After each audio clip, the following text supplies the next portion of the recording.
आज supreme court of Pakistan में दिन भर क्या होता रहा। हुकूमत बिला आखिर इस बात में कामयाब हो गई कि सुप्रीम कोर्ट में जस्टिस उमर अता बंदियाल की जानिब से किया गया फ़ैसला जो 63A की तशरीह के हवाले से था उसका नज़र-ए-सानी केस लग जाए। ये केस किस तरह लगा, उसके लिए हुकूमत को क्या पापड़ बेलना पड़े। और आप जानते हैं कि गुज़िश्ता दिनों एक सदारती ऑर्डीनेंस आया था प्रैक्टिस एंड प्रोसीजर एक्ट के हवाले से, उसके ज़रिए इसको किस तरह मुमकिन बनाया गया। आज हम इस पर बात करेंगे। मैं हूं शहजाद चौधरी मारगला न्यूज़ के साथ। उम्मीद है बखैर होंगे, खुश खुरम होंगे। दोस्तों और साथियों, आईनी तरमीम का मामला आपको पता है बड़ा गर्म है आजकल। हुकूमत को एक दफ़ा नाकामी का सामना करना पड़ा जब हुकूमत दोनों ईवानों में अददी बरतरी साबित ना कर सकी और आईनी तरमीम पास ना हो सकी। पीपल्स पार्टी के सरबराह बिलावल भुट्टो जरदारी साहब आजकल बड़े सरगर्म हैं इस पर हमायत के लिए, और वो मुख्तलिफ सूबों की high court, supreme court, bar association से खिताब भी कर रहे हैं। अब आते हैं कि सुप्रीम कोर्ट में ये जो केस है ये क्या है। ये आज इसकी समाअत शुरू हुई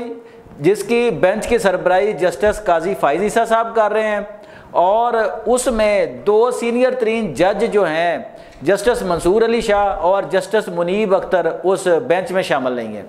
ये बेंच किस तरह बना, क्योंकि ये नज़र-ए-सानी का जो फ़ैसला था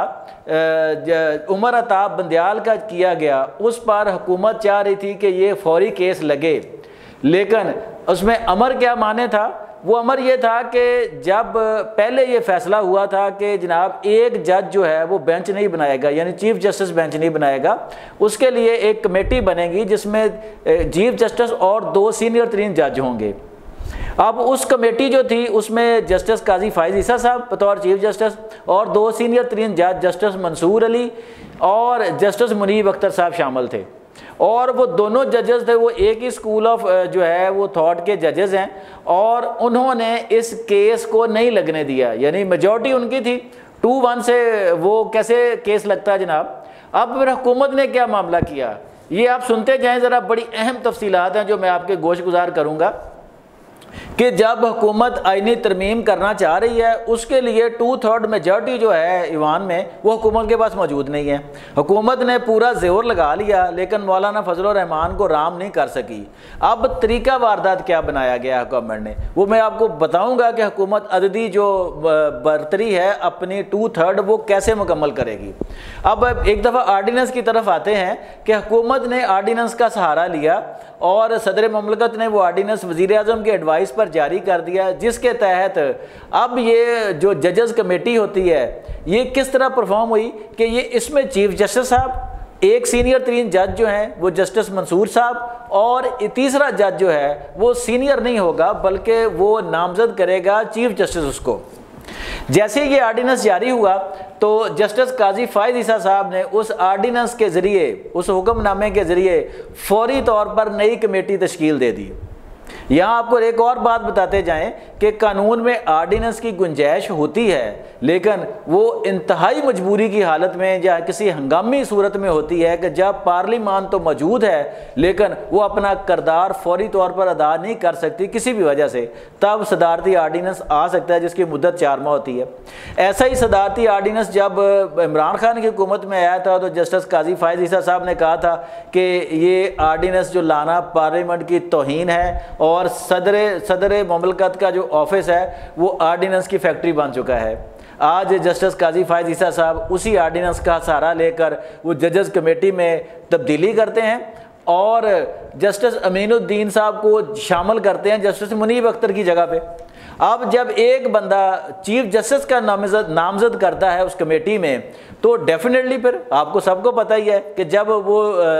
2 जज मिलेंगे तो वो चीफ जस्टिस और उनका नामजद करदा बंदा एक तरफ होंगे और दूसरे सीनियर जज जस्टिस मंसूर जो हैं वो दूसरी तरफ होंगे। अब ऐसा ही हुआ, नई कमेटी बनी और उसने ये 63A की तशरीह के हवाले से नज़र-ए-सानी की दरख्वास्त दरख्वास्त पड़ी हुई थी सुप्रीम कोर्ट में, उसको समाअत के लिए फौरी तौर पर मंजूर कर लिया और आज उस केस की समाअत होती रही है। जो मैंने कहा ना कि आज सुप्रीम कोर्ट में सारा दिन क्या होता रहा, हम केस पे बात नहीं करेंगे, जाहिर है वो अंडर कंसीडर है सुप्रीम कोर्ट के, हम उस पर कोई राय देंगे तो वो अच्छी बात नहीं है, तो वो ना ही वो को इस तरह होनी चाहिए कि उस पर कई तरह के मामला फिर हमारे लिए भी खराबी का जरिया बन जाते हैं।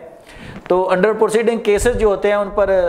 राय नहीं देनी चाहिए, सुप्रीम कोर्ट है वो फैसला करे। अब ये जो नया बेंच बना है इसकी सरबराही कर रहे हैं और इसमें चीफ जस्टिस साहब, और इसमें जस्टिस मुनीब अख्तर और जस्टिस मंसूर अली शाह दोनों नहीं हैं, क्योंकि चीफ जस्टिस बकौल चीफ जस्टिस के हमने जस्टिस मुनीब अख्तर और जस्टिस मंसूर अली शाह को बेंच का हिस्सा बनाया था, लेकिन दोनों जजेस ने माजरत कर ली, क्योंकि मुनीब अख्तर साहब तो इस बात पे नाराज़ थे कि उनको कमेटी से निकाल दिया गया, और जस्टिस मंसूर अली शाह साहब का मौक़िफ़ था कि ये केस जो है ये सुप्रीम कोर्ट को अभी सुनना ही नहीं चाहिए जस्टिस काजी फायज़ ईसा साहब की सरबराही में, क्योंकि वो अगले माह 25 अक्टूबर को रिटायर हो रहे हैं और ये इंतहाई हसास और अहम नौइयत का मामला है जो आने वाली जो चीफ जस्टिस हैं उनकी सरबराही में जो भी अदालत बने वो उसको सुने जनाब। लेकिन बहरहाल काजी साहब ने वो केस लगा दिया है और जस्टिस मुनीब अख्तर की जगह पे जस्टिस नईम अख्तर अफ़गान जो है उनको शामिल कर लिया गया है। तो दोस्तों और साथियों, ये जो 63A की तशरीह उस वक़्त हुई थी जस्टिस उमर अताब बंदियाल की अदालत ने की थी, जिसको ये कह रहे थे, हम कह रहे हैं जी कि आइन को रीराइट किया गया। वो क्या थी तशरीह कि अगर पार्लियामेंट में मौजूद कोई नुमाइंदा जो है यानी मेंबर पार्लियामेंट जो है वो अपनी जमात जो है उसकी पॉलिसी के ख़िलाफ़ जाकर अगर किसी को हुकूमत को वोट देता है किसी भी लिए तो वो वोट ही शुमार नहीं होगा, जी हाँ, और फिर वो बंदा नाअहल हो जाएगा।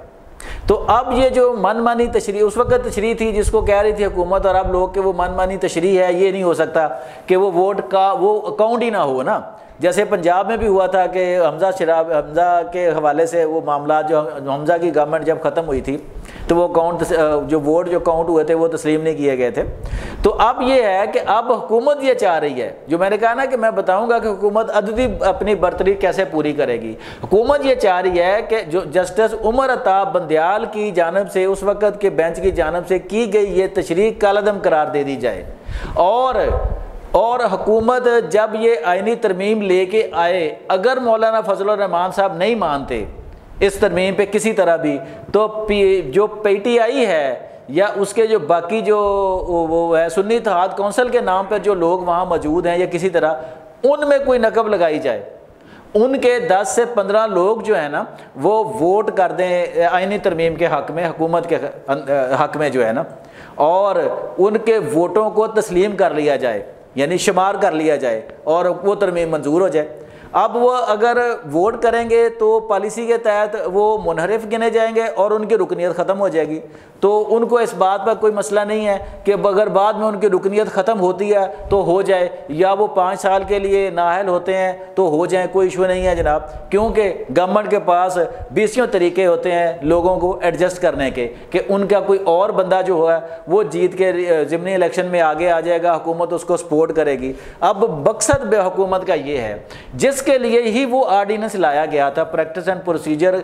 जो एक्ट है ना उसमें तरमीम का जो आर्डीनेंस लाया गया उसका बुनियादी मकसद ये था कि किसी तरह ये केस लगाया जाए और उमर अताब बंदियाल की अदालत की तरफ से की गई 63A आइन के आर्टिकल 63A की तशरीह को कालअदम करार दे दिया जाए। ये सारा कुछ हो रहा है। ये हुकूमत जो है अब वो ये करने जा रही हैं या काजी फायज़ ईसा साहब उसका हिस्सा बने हुए हैं या बन रहे हैं, ये हम इसके बारे में कोई अपनी राय जो है ना वो पेश नहीं करेंगे, लेकिन जो इतलात थी जो तजिया था वो हमने आपके सामने रखा है कि आज सारा दिन ये केस चला, ये मुसलसल केस चलेगा और इसका फैसला भी जल्द जो है ना वो हो जाएगा। और एक बात और भी आपको बताते जाएं कि हुकूमत जो है वो हर सूरत हर कीमत पर ये आइनी तरमीम करना चाह रही है। अब इसके लिए उसे खा कुछ भी करना पड़े, कोई भी अमल अपनाना पड़े तो वो अपनाने को तैयार है। आज तक के लिए इतना ही। अपना बहुत ख्याल रखिएगा। अल्लाह निगहबान।